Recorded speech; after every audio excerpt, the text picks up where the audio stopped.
By the time you reach a certain age, you stop expecting surprises. You believe people will behave exactly as they always have, and life will unfold in familiar patterns. That morning, I boarded a cross-country flight believing it would be just another routine journey. One more quiet stretch of sky between meetings, paperwork, and a few hours of rest. I've always preferred to travel without attention. No assistance, no announcements, no special arrangements. There's something grounding about blending into the crowd, being treated the same as everyone else.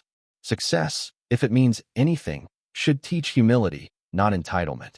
I wore what I always wear when flying: simple jeans, a worn jacket, boots that have seen better days. Nothing about me suggested power or influence, and that's exactly how I liked it. My boarding pass showed a premium seat near the front, a place I had chosen weeks earlier for its quiet and window view. I arrived early, passed through security without fuss, and watched the steady rhythm of travelers moving with purpose yet impatience, everyone believing their destination was urgent. As I stepped onto the aircraft, I noticed the atmosphere of first class was already tense. There was a man standing near the aisle, gesturing sharply while speaking to a flight attendant. He didn't raise his voice, but his posture spoke volumes. Expensive suit, polished shoes, watch flashing under cabin lights. Everything about him announced importance. But it wasn't his appearance that stood out. It was the certainty with which he occupied space, as if the plane itself existed for his convenience. When I reached my row, I stopped. Someone was already seated there. My seat. The man from earlier had settled in comfortably, laptop open, briefcase spread across the adjacent seat like a territorial claim. He didn't look up. He didn't acknowledge my presence. It was as though I was invisible. I paused, considering how small moments reveal big truths. This wasn't about a seat. It was about respect. And as I stood there quietly, waiting for him to notice me, I had no idea this simple moment would soon expose the character of everyone involved, including his. I could have spoken up immediately, but what happened next made me choose silence instead. I cleared my throat gently, offering him the courtesy of patience. "Excuse me," I said calmly. "I believe you're sitting in my assigned seat." He didn't respond.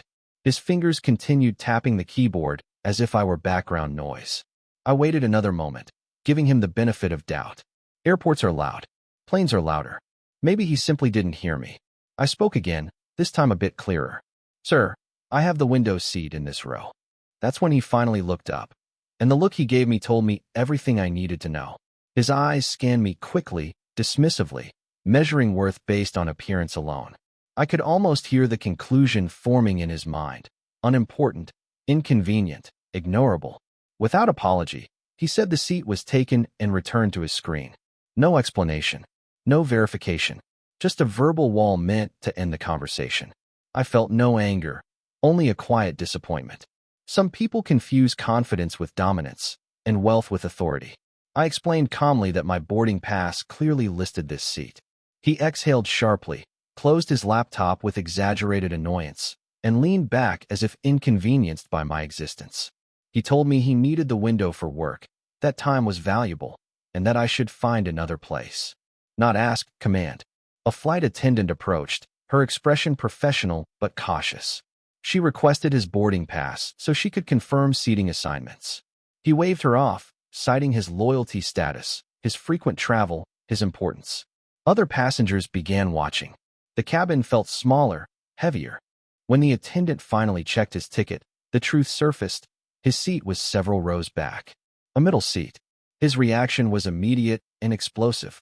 He argued, demanded exceptions, claimed his business obligations outweighed protocol. The entitlement wasn't subtle, it was practiced. I remained silent, watching how pressure reveals personality. The flight attendant stood firm, polite yet unyielding. Rules were rules. He refused to move. Voices rose. Tension thickened. And that's when the captain stepped out of the cockpit. With authority and restraint, he issued a final choice: sit in the assigned seat or leave the aircraft. The man hesitated, calculating pride versus consequence. Eventually, fury lost to practicality. He stormed past me, brushing my shoulder intentionally as he took his rightful place. As I sat down at last, I realized something important. The real lesson hadn't even begun yet. Because the man believed the story was over, but the truth was, it was only just beginning. Once the aircraft leveled off and the seatbelt sign dimmed, the cabin settled into a fragile calm. The hum of the engines became a steady backdrop, and conversations softened into murmurs. I opened the documents I'd planned to review, but my focus drifted. Not because of the inconvenience. I'd long stopped letting small slights disturb my peace, but because of what I'd witnessed. The way that man behaved wasn't rare. I'd seen it in boardrooms, restaurants, hotels, and theaters. Power, or the illusion of it, has a way of eroding basic decency. From my seat, I could see him several rows back. He worked aggressively, fingers striking the keyboard as if punishing it. Every so often, he leaned back, exhaled sharply, or shook his head in frustration. When the flight attendants passed, his tone shifted, low, sharp, impatient. He wasn't shouting anymore, but the resentment lingered. Some people don't need volume to communicate anger. They carry it like a badge. Meal service came and went. I thanked the attendant when she handed me my tray. She smiled, though I could tell the earlier exchange had rattled her more than she let on. People often underestimate how deeply service workers feel these moments. They're trained to be polite, but they're still human. Respect matters. As I ate, I reflected on why situations like this bother me. Not personally, but philosophically. I've spent years believing that leadership isn't about control, it's about responsibility. It's about how you behave when no one is watching, when you think your status shields you from consequence. That man believed the story ended when he got his way. He believed the inconvenience had passed. But unresolved behavior has a way of resurfacing. About an hour into the flight, I made a decision. Not out of anger, not out of ego, but out of principle. I pressed the call button and asked, quietly, if it might be possible to speak with the senior crew after landing. No urgency, no drama, just a request. The flight attendant nodded, slightly surprised, and assured me it could be arranged. I returned to my seat, gazing out the window as clouds drifted below like unbroken fields of white. Somewhere between Los Angeles and New York, I wondered whether this man would ever reflect on his actions, or whether the world would continue rewarding him despite them. Little did he know, reflection was about to be unavoidable, because when we landed, he wasn't walking into just another terminal. He was walking straight into the truth.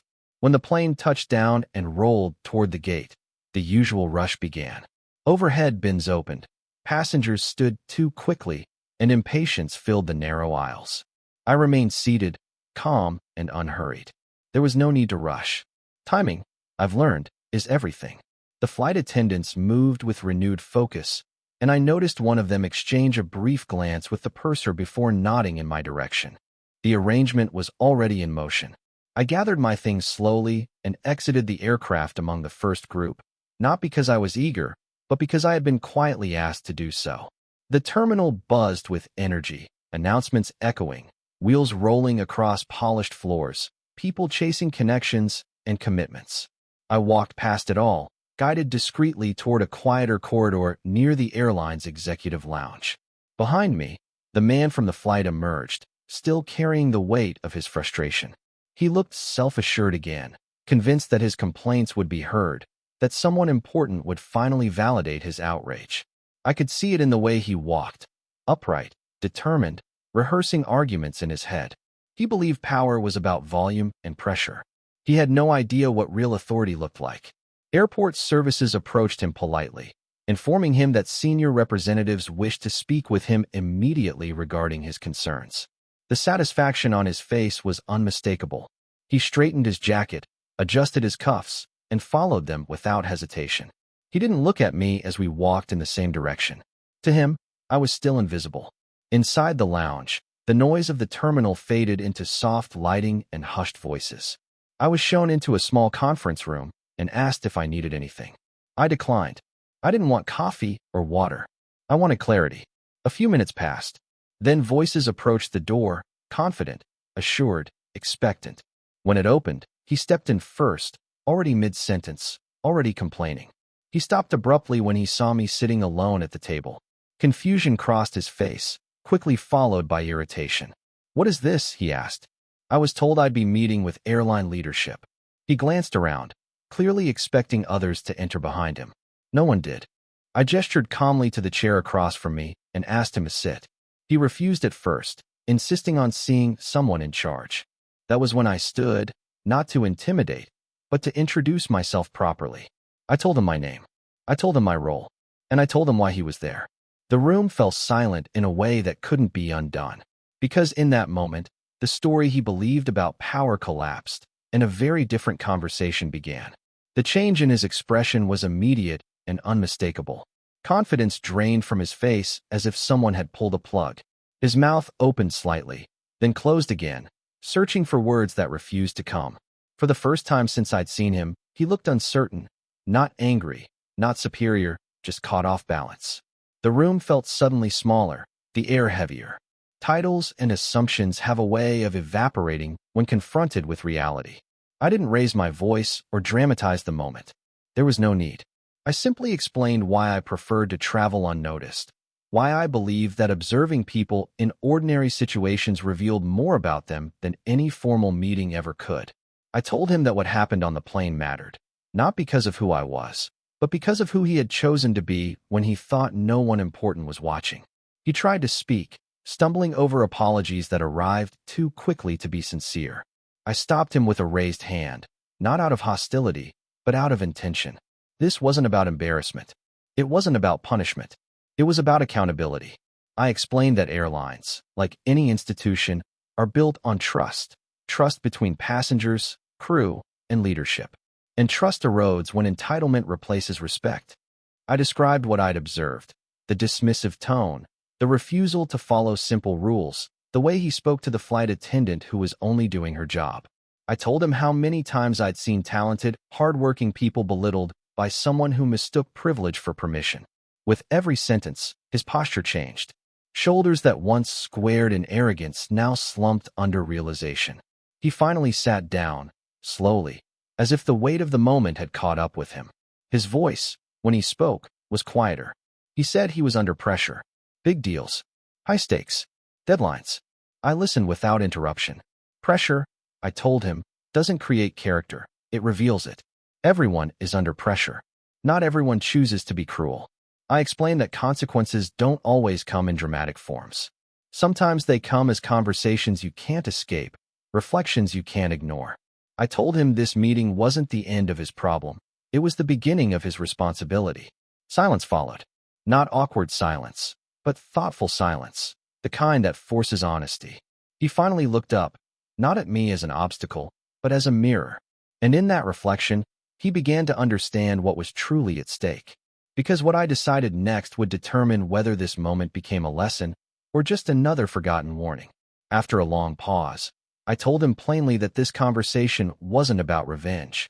I had no interest in humiliating him or proving superiority. Authority, when used to shame, becomes just another form of arrogance. What mattered was setting a standard, one that protected the people who keep things running quietly, day after day, without applause. I explained that the flight attendant he dismissed had followed protocol perfectly. The captain had acted responsibly. The system worked exactly as it should have. The only failure that day was personal, his. And while mistakes happen, behavior still carries weight. I left him there with his thoughts and stepped back into the movement of the terminal. Life resumed immediately. Announcements, footsteps, rolling luggage, reminding me how quickly the world moves on from moments that feel enormous when you're inside them. For me, the incident was already settling into memory. For him, I suspected it was only beginning. In the days that followed, I checked in quietly with the airline's internal team. The flight attendant had been formally recognized. Her supervisor noted how much the support meant to her, not the reward itself, but the validation. That mattered more than anything. People do their best work when they know they won't be sacrificed to protect someone else's ego. Weeks passed, then months. I didn't expect to hear anything further, and I didn't need to. Not every lesson comes with a follow-up. But one afternoon, a letter landed on my desk, handwritten, not dictated. That alone told me something had changed. He didn't excuse his behavior. He didn't blame stress or pressure. He acknowledged how he'd spoken, how he'd assumed importance without earning respect. He wrote about how that moment stayed with him, how flying without privileges had felt oddly grounding, how standing in line, waiting his turn, watching crew members work without fear of reprisal had given him perspective he hadn't known he lacked. He admitted he'd started questioning how often he used urgency as an excuse for impatience, not just on planes, but at work, at home, everywhere. Whether that self-awareness lasted, I'll never know. Change is a personal journey, but the fact that he started it at all mattered. 6 months later, his status was restored. No announcement, no ceremony, just another name in a system. I never sought him out again. That chapter didn't need revisiting. What stayed with me wasn't his transformation. It was the reminder that systems work when people uphold them, and leadership matters most in quiet moments, not public victories. And as I reflected on it all, I realized there was a final truth worth sharing. Because the real lesson wasn't about airlines or seats. It was about how we choose to treat each other when we think no one important is watching. Looking back, I understand that the seat itself was irrelevant. It always was. What mattered was what that moment revealed, about entitlement, humility, and the fragile line between confidence and cruelty. Too often, people believe success grants permission. Permission to interrupt, to dismiss, to dominate. But success doesn't grant permission, it grants responsibility. Every industry, every system, every institution depends on people doing their jobs with integrity. Pilots, attendants, clerks, assistants, workers whose names aren't remembered, whose faces blur together in memory, but whose efforts keep everything moving. When someone disrespects them, they're not just being rude, they're undermining the very structure that supports them. I've learned that true character isn't revealed on stages or in spotlight moments. It's revealed in lines, in delays, in inconveniences, in how you speak to someone who can't offer you anything in return. That's where values show up, or don't. If you've achieved success, consider it a test, not a trophy. A test of patience, of empathy, of restraint. Because the higher you climb, the more visible your behavior becomes. People notice how you act when things don't go your way. They remember it. And if you haven't achieved power or status, remember this. Dignity isn't something others give you. It's something you carry. No amount of arrogance can take it from you unless you surrender it yourself. That day on the plane reminded me why I choose to move through the world quietly. Not because I lack authority, but because humility keeps me human. Titles fade. Privileges expire. But how you treat people stays with you longer than any achievement ever will. So the next time you feel tempted to use your status to push past someone, to demand instead of ask, to belittle instead of listen, pause. You never know who's watching. And more importantly, you never know what that moment says about you. Because in the end, the seat was never the point. Character was. And sometimes, the quietest person on the plane is the one who teaches the loudest lesson.